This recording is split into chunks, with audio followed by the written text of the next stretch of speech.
Vamos começar falando desse Palmeiras, PVC, que escalou reservas e foi derrotado pelo Red Bull Bragantino. É aquela coisa, se empata ou vence, todo mundo ia falar, estratégia perfeita. Acabou perdendo, claro que a crítica vai vir também na mesma medida com essa derrota alviverde. O Palmeiras perde um pouquinho perde uma chance, na verdade, de tentar encostar no Botafogo, e o próprio Abel reafirma na entrevista coletiva, lembrando, ele falou assim, vocês lembram o que eu tinha dito lá atrás sobre o Botafogo? Desde há algum tempo, o Botafogo é o grande favorito para ser o campeão brasileiro. O Abel segue com essa ideia de que o Botafogo é o principal nome, assim como a opinião pública de forma geral. Mas e essa decisão dele de escalar os reservas, PVC? Eu acho que não tinha muito o que fazer diferente. E a gente discutiu muito no fim de papo na quinta-feira, depois de Boca Juniors 0, Palmeiras 0, com o Alex Miller e com o Flávio Latif, discutindo sobre ter que mudar o time, tirar o Arthur, tirar o Rony, colocar o Henrique. E o Abel está deixando claro que ele acha que são adolescentes e que para um jogo do tamanho do jogo contra o Boca não dá. Então ele descansou os titulares, treinou os titulares e o Palmeiras precisa fazer gol. Precisa voltar a fazer gol. São 3 gols apenas em 7 jogos, os 7 jogos a partir da lesão do Dudu. Acho que era um risco calculado. O que eu acho que ele não acerta é em dizer que o Palmeiras não tem chance de ganhar o campeonato. Não se trata de não ganhar o campeonato. Se ele dissesse, achei que o time que estava aqui podia ganhar o jogo. E, de certa maneira, ele disse no início da coletiva, quando falou que o time estava bem, e que o divisor de águas foi o pênalti cometido pelo Richard Rios. Foi mesmo. O Palmeiras podia ganhar o jogo. O fato é que o Palmeiras diminuiu para 7 pontos a distância que foi de 14 para o Botafogo, e a partir dessa diminuição tinha 2 confrontos fora de casa que sabia-se seriam dificílimos contra o Grêmio e contra o Bragantino, terceiro e quarto colocados do Campeonato Brasileiro, e o Palmeiras perdeu os 2. E é por isso que nessa briga ele caiu para a 8ª posição, e pode ter de novo 10 pontos de desvantagem para o Botafogo. Isso significa que o campeonato acabou para o Palmeiras? Se o Palmeiras entender que sim, aí acabou. Mas se o Palmeiras entender que pode classificar contra o Boca na quinta-feira e depois tentar ganhar o próximo jogo, e ganhar o próximo jogo, e ganhar o próximo jogo, pode tentar buscar o Botafogo, se o Botafogo der mole. Se o Botafogo não der mole, ganhar todos os jogos, o Botafogo é campeão.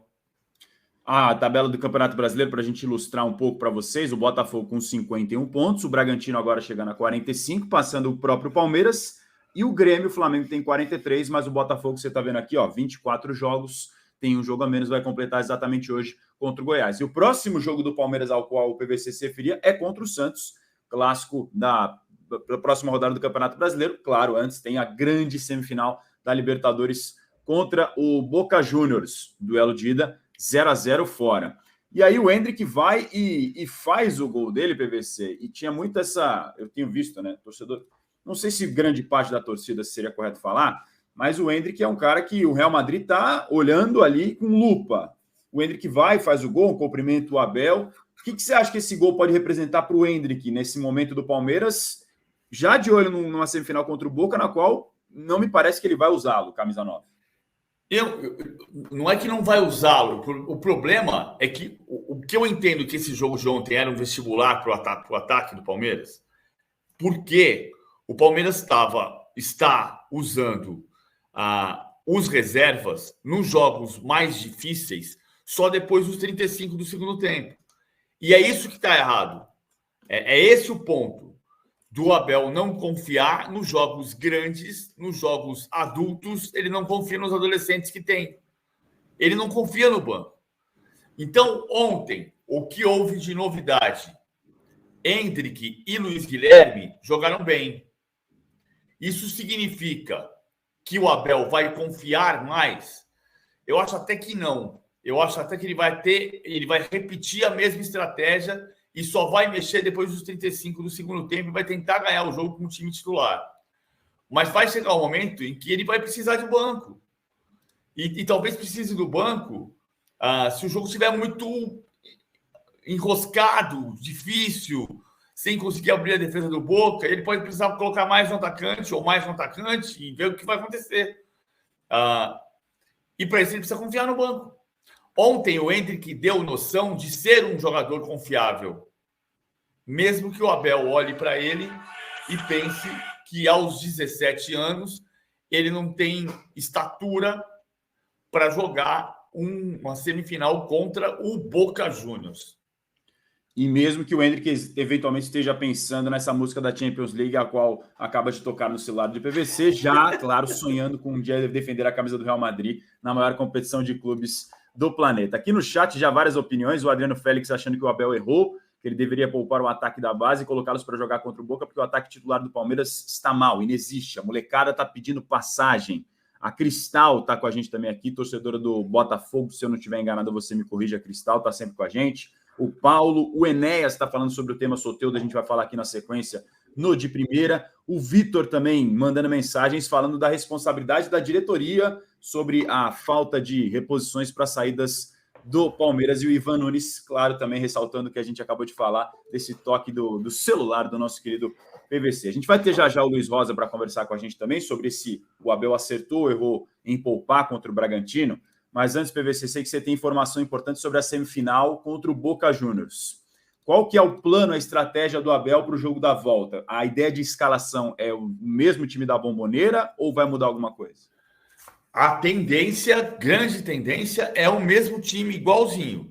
A dúvida é se ele vai com posicionamento tático que usou na Bombonera ou se ele volta para o posicionamento anterior. Acho que volta para o posicionamento anterior, com o Mike na direita e Arthur na ponta esquerda.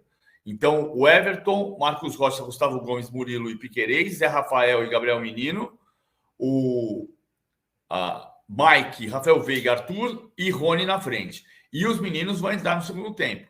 Aí a pergunta é se é com 20, 25, 32, 35, 45 do segundo tempo, como tem acontecido na maior parte dos jogos.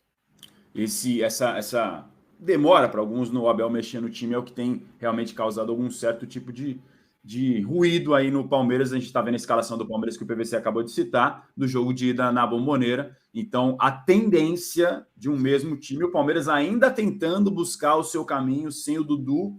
Dá para dizer, PVC, que essa saída do Dudu também está diretamente ligada com essa escassez de gols que o time vem enfrentando nas últimas rodadas? Tá, porque nos 10 jogos anteriores o Palmeiras fez 17 gols. Tudo bem, você pode passar por fases ruins. O Palmeiras tinha tomado 1 gol nos últimos 10 jogos. Agora tomou 3 gols nos últimos 10 jogos, com os 2 gols de ontem. A vida não é linear, né? Os jogos não são do mesmo jeito o tempo inteiro. Agora, o Palmeiras tinha 17 gols nos 10 jogos anteriores à saída do Dudu, em 10 jogos, uma média de 1,7. E nos 7 jogos seguintes, ele fez 3 gols em 7 jogos. Dá menos de meio gol por jogo. O que é que tem de diferente? Tem a formação tática, tem a ausência de um jogador referência, um jogador protagonista.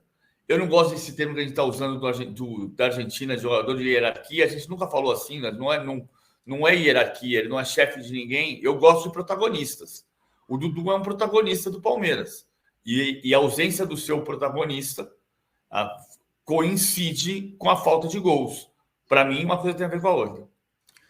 Para você, tem a ver também? Pode mandar sua opinião aqui no nosso chat. Só repassando, então, mais uma vez a informação do PVC. A tendência da escalação para o jogo da volta da semifinal da Libertadores, com Everton, Marcos Rocha, Gustavo Gomes, Murilo e Piquerez, Zé Rafael, Gabriel Menino e Veiga, com o Mike de titular, Arthur e Rony. E aí o posicionamento que a gente tem visto o Abel tentando buscar soluções com as opções que ele tem dentro desse elenco.